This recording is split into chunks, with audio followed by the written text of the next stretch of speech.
Hello, chapter 8 of Letters from the Lighthouse. This chapter is called Loose Lips Sinks Ships. Loose Lips Sink Ships. It's like a tongue twister.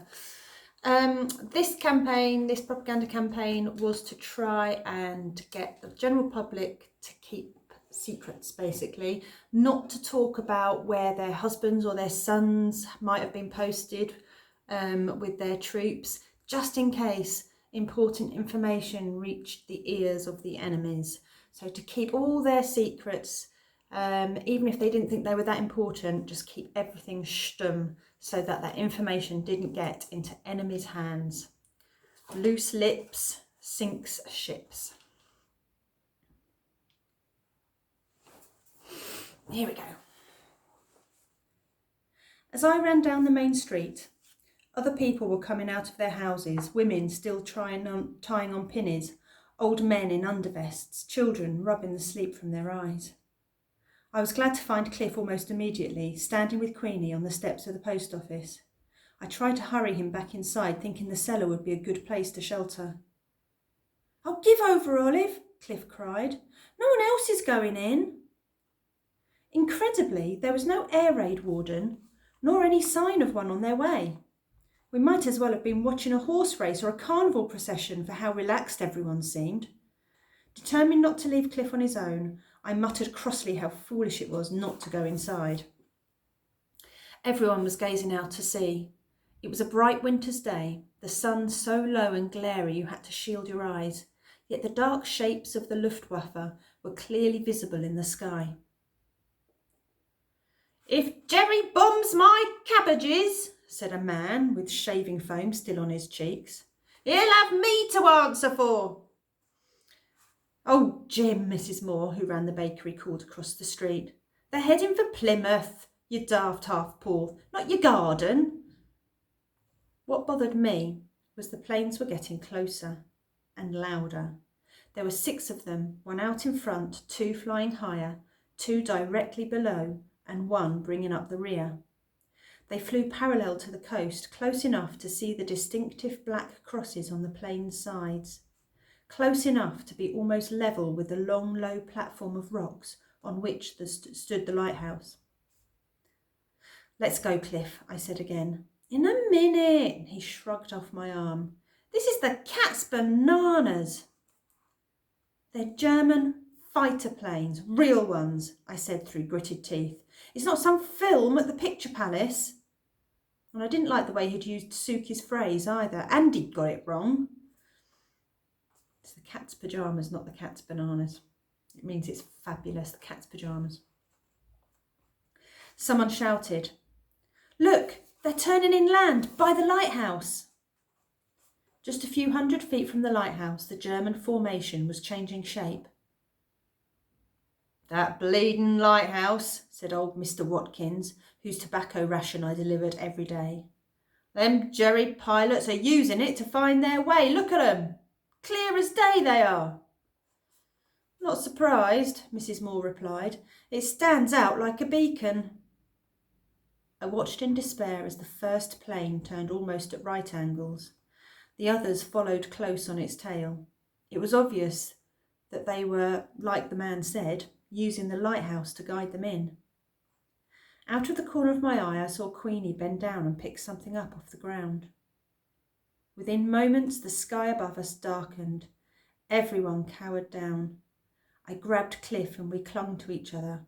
It was terror on my part, although Cliff was grinning madly. At little more than roof height, the planes went over.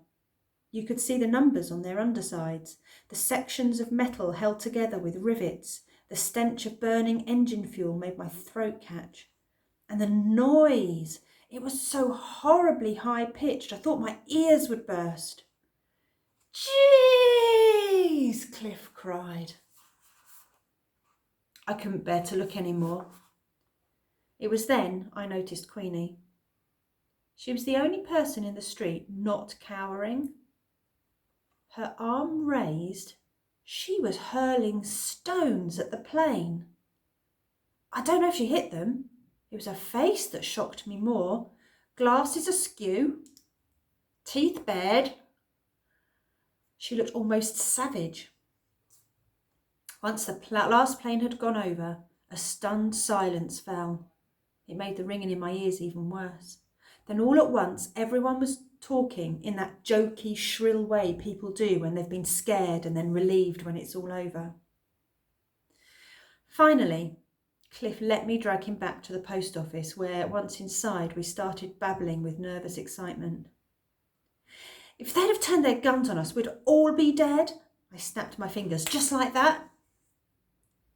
It was amazing, Olive. Terrifying, more like. And the plane was so close, wasn't it? Did you see what their pilots did? It was like the lighthouse was a signpost or something, telling them where to turn. Did you see that, Queenie? I stopped, reddening. Queenie had come in so close behind us I thought she'd overheard. Luckily, though, she was deep in conversation with Mrs. Henderson. Ephraim wouldn't take to her, Miss Henderson was saying. He's too busy with the Lighthouse. Huh. Queenie tutted irritably. And the rest of us aren't busy, I suppose. So it's easy for me to take her, is it? I wondered who they were talking about. It's probably just his way of saying... Oh, sorry, that was meant to be Mrs. Henderson. I'll do that bit again. It's probably just his way of saying, well, yeah, that he doesn't want her finding out before it's all arranged, Queenie cut in. We mustn't get our hopes up. It sounded rather mysterious to me. Mrs. Henderson nodded. You know how he is, dear. He doesn't get attached to anyone, does he? He'll never marry that one. Not after what his father was like when his mother died. Poor Ephraim's seen enough heartbreak to last him a lifetime. We all have, Queenie retorted, though she honestly didn't seem heartbroken, not like Mum did. She looked as tough as steel. Then she sighed. All right, one more won't make much difference. She can double up with Olive in the attic. Before I fully realised what was happening, there were 3 people, not 2, in front of us. Cliff, Olive, you better meet our new evacuee. It was Esther Jenkins. Crikey, Cliff said under his breath. Just our luck. My heart sank horribly. We'd been doing all right here with Queenie the last few days. It felt like we were settling in. Now I'd a nasty sense that all that was about to change. Why don't you show Esther to your room, Olive dear? Mrs. Henderson suggested. I'll take her, Cliff offered, seeing my face. Come on, Esther. Sullen and silent, Esther picked up her suitcase. She followed Cliff through the door at the back of the shop that led to the rest of the house. Go with them, Miss Henderson mouthed, shooing me away. I shot Queenie a pleading look, but she ignored me, so reluctantly I did as I was told. As I left, Mrs. Henderson said something that I didn't quite catch. She did what? Queenie gasped. Shh, not so loud, Miss Henderson hissed.